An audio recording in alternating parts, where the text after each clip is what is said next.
नमस्कार प्रिय विद्यार्थियों।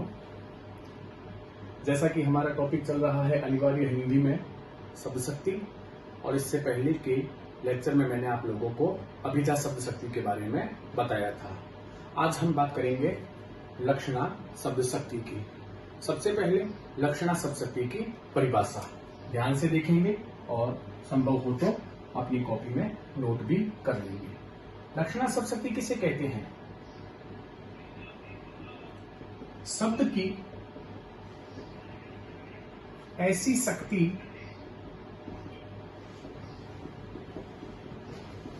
जिसके अंतर्गत वक्ता मतलब बोलने वाला अपने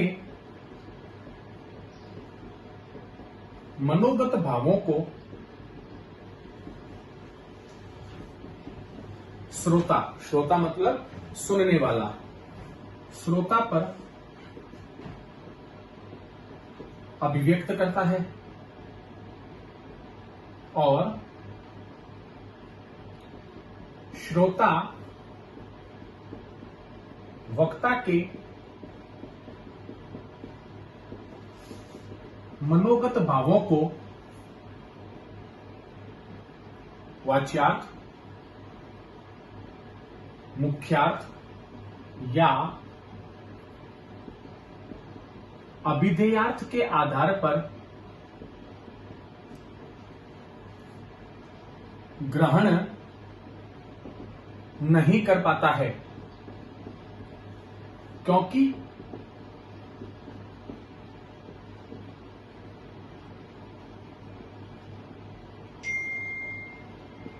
वाच्यार्थ या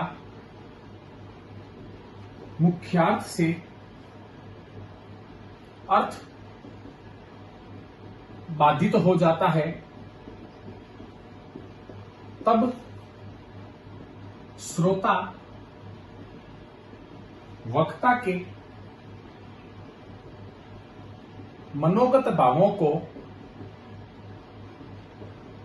लक्ष्यार्थ या लक्षणार्थ के आधार पर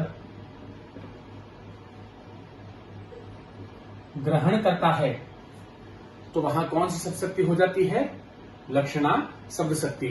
अभिधा शब्द शक्ति में मैंने आप लोगों को बताया था कि इधर मैं बोलूंगा और उधर आपके अर्थ आसानी से समझ में आ जाएगा, लेकिन लक्षणा शब्द शक्ति में ऐसा नहीं होगा।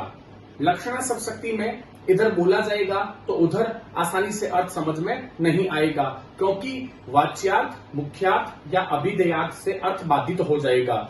तब सुनने वाला बोलने वाले के अर्थ को किसके आधार पर ग्रहण करेगा? लक्ष्यार्थ या लक्षणार्थ के आधार पर ग्रहण करेगा। तो वहां पर कौन सी शब्द शक्ति हो जाएगी? लक्षणा शब्द शक्ति। दोबारा बोलूंगा परिभाषा, ध्यान से सुनेंगे। शब्द की ऐसी शक्ति जिसके अंतर्गत वक्ता अपने मनोगत भावों को श्रोता मतलब सुनने वाले पर अभिव्यक्त करता है, और श्रोता सुनने वाला वक्ता के मनोगत भावों को वाच्यार्थ, मुख्यार्थ या अभिधेयार्थ के आधार पर आसानी से ग्रहण नहीं कर पाता है, क्योंकि वाच्यार्थ, मुख्यार्थ या अभिधेयार्थ से अर्थ क्या हो जाता है? बाधित हो जाता है, सरल अर्थ ग्रहण नहीं कर पाता है। तब श्रोता वक्ता के मनोगत भावों को लक्षणार्थ या लक्ष्यार्थ के आधार पर ग्रहण करता है। तो वहां पर कौन सी शब्द शक्ति हो जाती है? लक्षणा शब्द शक्ति। जैसे एक छोटा सा एग्जाम्पल देखते हैं।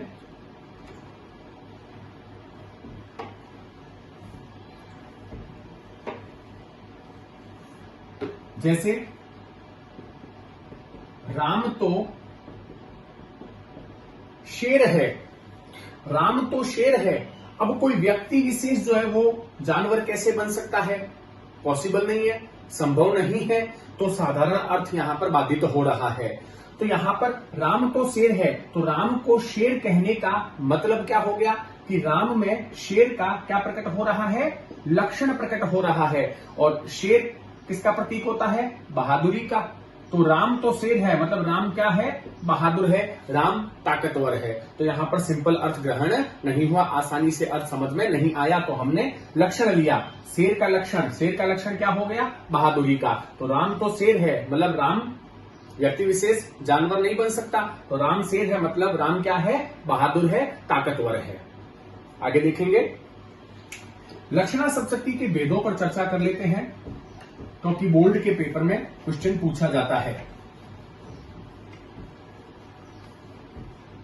देखिए, लक्षणा शब्दशक्ति के हमारे कोर्स में 2 भेद दिए गए हैं। एक है रूढ़ा लक्षणा और एक है प्रयोजनवती लक्षणा। वैसे तो लक्षणा और भी होते हैं, लेकिन हमारे कोर्स में 2 ही दिए गए हैं, रूढ़ा लक्षणा और प्रयोजनवती लक्षणा। सबसे पहले हम बात करेंगे रूढ़ा लक्षणा की। देखिए, रूढ़ शब्द आपको पता ही क्या होता है। रूढ़ का मतलब है पुराना। रूढ़ का मतलब है पुराना। वे शब्द जो पुराने होते हैं, वे शब्द जिनकी उत्पत्ति कहां से हुई है हमें नहीं पता है, क्या कहलाते हैं, रूढ़ कहलाते हैं। तो रूढ़ा लक्षणा की परिभाषा क्या हो जाएगी, ध्यान से देखेंगे।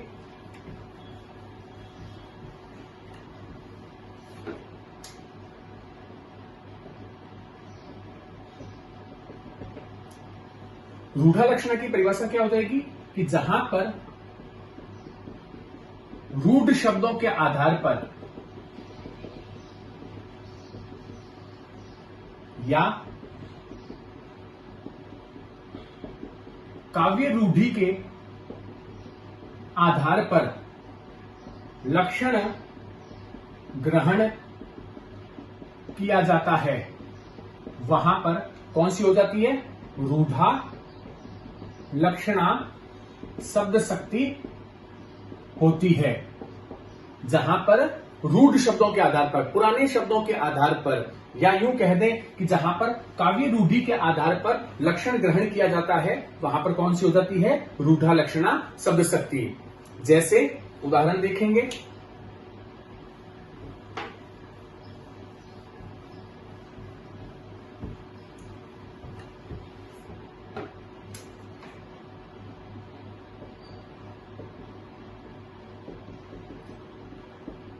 राजस्थान जाग उठा। राजस्थान जाग उठा में राजस्थान कभी जागता नहीं है। राजस्थान जाग उठने का मतलब हो गया राजस्थान के लोग जाग उठे। तो राजस्थान के लोगों के लिए हम क्या लेते आए हैं, राजस्थानी लेते आए हैं या राजस्थान लेते आए हैं, तो ये क्या हो गया, रूढ़ हो गया। इसी प्रकार काला कोट आ रहा है। काला कोट आ रहा है, सिंपल अर्थ ग्रहण नहीं हो रहा है। तो काला कोट आपको भी पता है, काले कोट में किसका लक्षण प्रकट हो गया, वकील का। तो वकील के लिए काला कोट शब्द पीछे से रूढ़ है, ये कौन सी हो जाएगी, रूढ़ा लक्षणा। इसी प्रकार सफेद कोट आ रहा है, सफेद कोट में किसका लक्षण प्रकट हो गया, डॉक्टर का। और डॉक्टर के लिए सफेद कोट का भी रूढ़ शब्द पीछे से आ रहा है, तो कौन सी हो जाएगी, रूढ़ा लक्षणा शब्द शक्ति। बात करेंगे प्रयोजनवती लक्षणा की।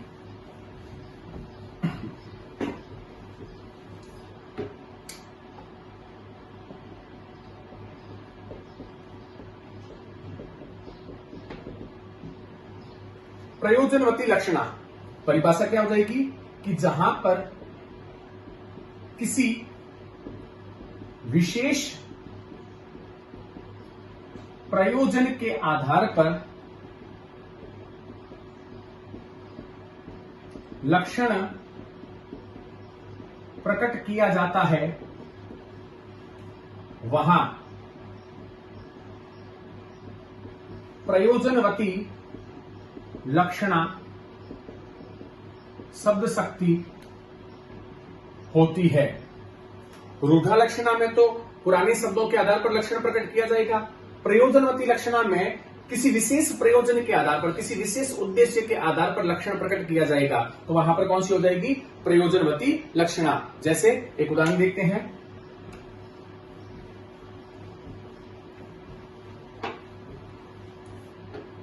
जैसे सीता तो निरीह गाय है। अब सीता को गाय कहने का मतलब क्या हो गया, गाय का स्वभाव क्या होता है, सरल बोली, तो सीता को गाय कहने का उद्देश्य क्या हो गया कि सीता क्या है, बोली है, सरल है। इसी प्रकार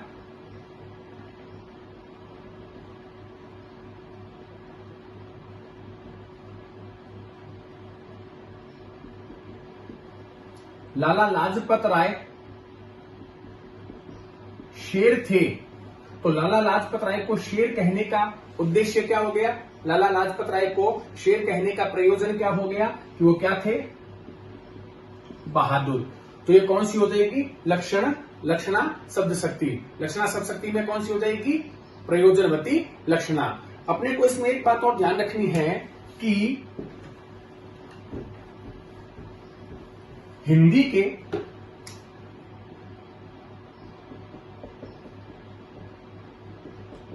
अधिकांश मुहावरे व लोकोक्तियां लक्षणा शब्द शक्ति के अंतर्गत आती है। ये दो पॉइंट इंपॉर्टेंट है, ध्यान रखने हैं।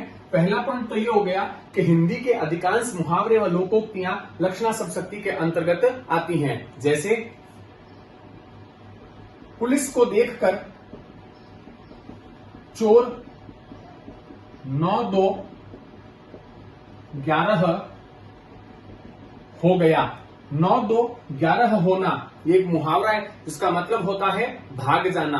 तो भाग जाने के लिए 9-2-11 होना ये मुहावरा रूढ़ है, पीछे से आ रहा है, तो कौन सी हो जाएगी इसमें भी, रूढ़ा लक्षणा।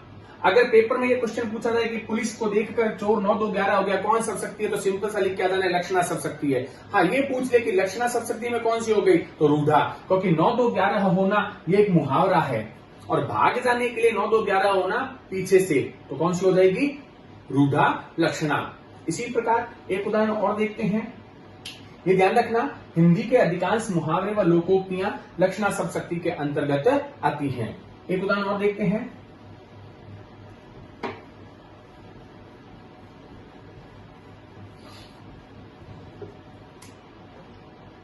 वह तो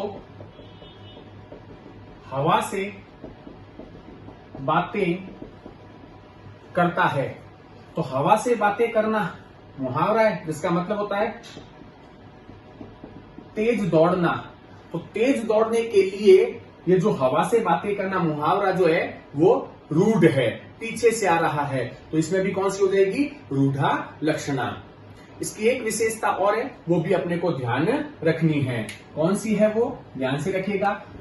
मैंने आपको बताया था कि अभिधा शब्द शक्ति में मैंने आप लोगों को बताया था कि जहां यमक अलंकार होता है वहां अभिधा शब्द शक्ति होती है। इसी प्रकार जहां पर रूपक अलंकार होता है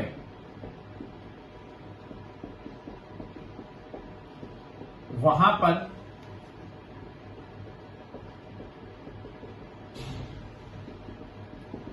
लक्षणा शब्द शक्ति होती है। जहां पर रूपक अलंकार होता है वहां पर कौन शब्द शक्ति हो जाती है, लक्षणा शब्द शक्ति। जैसे एक छोटा सा एग्जांपल देखते हैं।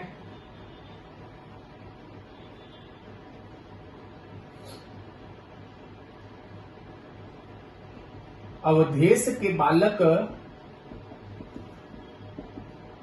चारी सदा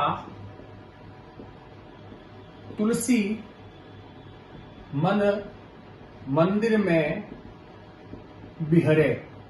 तुलसीदास जी क्या कहते हैं कि अवधेश, अयोध्या के ईश्वर अर्थात राजा दशरथ के ये चारों बालक राम, लक्ष्मण, भरत और शत्रुघ्न तुलसी मन मंदिर में बिहरे। तुलसीदास के मन रूपी मंदिर में हमेशा क्या करते रहे, विचरण करते रहे। तो किसमें किसका लक्षण प्रकट हो गया, मन पर मंदिर का क्या हो गया, लक्षण प्रकट हो गया। तो कौन सी हो जाएगी, लक्षणा शब्द शक्ति। बताना इसलिए जरूरी था क्योंकि बोर्ड के पेपर में गद्यांश का उदाहरण दे कोई जरूरी नहीं है, काव्यांश का उदाहरण भी दिया जा सकता है। तो अपने को दो मेन बिंदु ये ध्यान रखने हैं कि जहां पर मुहावरे और लोकोक्तियां हो लक्षणा शब्द शक्ति, जहां पर रूपक अलंकार हो वहां पर भी लक्षणा शब्द शक्ति होती है। नेक्स्ट लेक्चर में हम बात करेंगे व्यंजना शब्द शक्ति की। तब तक के लिए धन्यवाद।